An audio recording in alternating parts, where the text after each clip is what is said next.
كليهaaga oo ay dhagaxay fariistaan ayaad halis ugu jirtaa. Cabidda biyaha nadiifka ah oo la cabo faa'iido fara badan ay jirkaada u keenaysaa. Laakiinse haddaadan cabin waxaad la kulmi kartaa dhibaato caafimaad. Muuqaalkan ayaan kuula wadaagi doonaa faa'iidooyinka laga helo in biyaha nadiifka ah la cabo haddii aadan cabin ama aad jirkaada ku yareysana maxaa kugu dhici kara. Balse marka hore waxaan ku xasuusinayaa inaad muuqaalka like saartid, comment ka bixisid, asxaabtaana la wadaagtid si dad fara badan ay uga faa'iideystaan faa'iidada ay leeyihiin biyaha in la cabo. muhiimadda biyaha ay leeyihiin waxaa noo sheegay Allah subhanahu wa ta'ala waxa uu quraankiisu ku yiri waja'alna min al-maa'i kull shay'in hayyin afala yu'minun oo micnaheedu ay tahay wax kasta oo nool waxaan ka abuurnay biyo. sidoo kale Allah subhanahu wa ta'ala waxa uu quraankiisu ku sheegay noole kasta inuu ka abuuray biyo ha ahaado mid ku socda calooshiisa, mid ku socda labadiisa lug iyo mid ku socda afarta lugba. qofkii maalintii uu yaraan waxa fiican inuu cabo 2 litir oo biyo nadiif ah. qofka hadduusan biyaha cabin maxaa ku dhici kara jirkiisa? arrinta ugu horeysa oo qofka la kulmi karo waxaa ka mid ah in saxarada ay ku dhigto. qofka biyaha markuu yareysto waxaa adkaan kara saxaradiisa ama way ku yaraan kartaa oo saxarada ayaa ku yaraan kartaa sababtoo ah jirkiisa biyo badan moosan qaadan. arrinta labaad oo qofka la kulmi kara hadduu biyaha yareysto waxaa ka mid ah in kaliyaha iyo kaada mareenka dhagaxyo ku sameysmaan. dad fara badan waxa aragnay jirkooda ee dhagaxyo ku sameysmeen.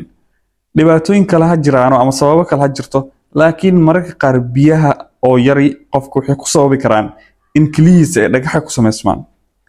arrinta saddexaad oo qofka la kulmi karo haddii biyaha uu yareysto waxaa ka mid ah infection kaliyaha ku dhaco. infectionada waa noocyo fara badan yihiin meelo kala duwan ay ku dhacaan.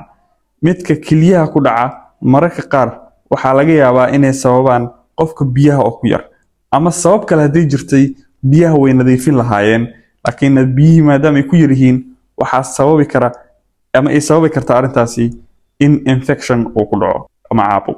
arrinta afraad oo qofka la kulmi karo haddii biyaha uu yareysto waxaa ka mid ah isgoosyada lafaha ayaa waxaa ku yaraan doona waxa loo yaqaano synovial fluids oo ka ilaalinaya lafaha inay isxoqaan.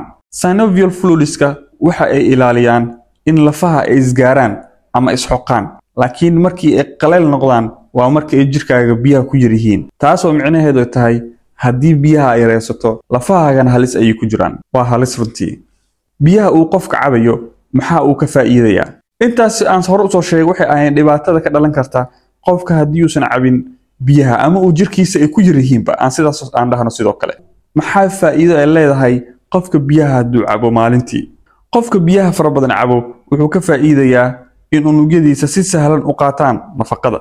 biyaha laftooda waxay qayb ka qaadan karaan qofka jirkiisa inuu helo nafaqo ku filan. taasoo micnaheedu tahay cunto kasta ama raashin kasta cuntid way fududaanaysaa in digestion fiican loo sameeyo, jirka qaybihiisa kala duwan loo diro.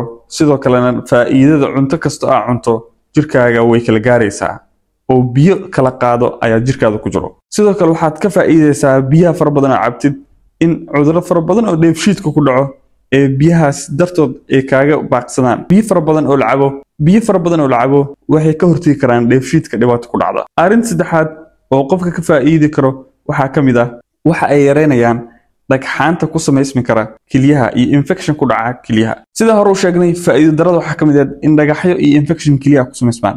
faa'iidada waxaa ka mid ah sidoo kale haddii aad biyaha cabto ama jirkaaga biyaha ku badan yihiin in aad ka badbaado infectionska iyo kaliya xanuunka iyo dhagaxyada kaliyaha ku samayso. sidoo kale waxaa jilcaya maqaarkaaga, soft ayuu noqonayaa, si qurux badan ayuu ku soo baxayaa maadaama uu jirkaaga biyo haysto. arrinta ugu dambeysa ee muhiimadda leh waxaa ka mid ah waxay joogteynayaan heerkulka temperatureka jirkaaga.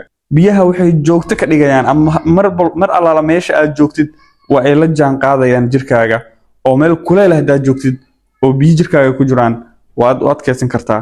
waxaan kugula talinayaa inaad biyo fara badan cabtid si jirkaaga caafimaad u helo, bulshada caafimaad u hesho. halkaasna waxaa ka soo baxi kara bulsho caafimaad qabta. waxaan ku xasuusinayaa inaad muuqaalka like saartid, asxaabtaadana aad la wadaagtid. haddii ay tahay markii kugu horeysay aad page-kayga la kulantana waxaan sidoo kale kaa codsanayaa inaad Facebook-geena follow aad dhahay. haddii aad halkan soo gaartay commentii ku soo qor Axmed Juba. waa mahadsan tahay. sharaf aa leedahay.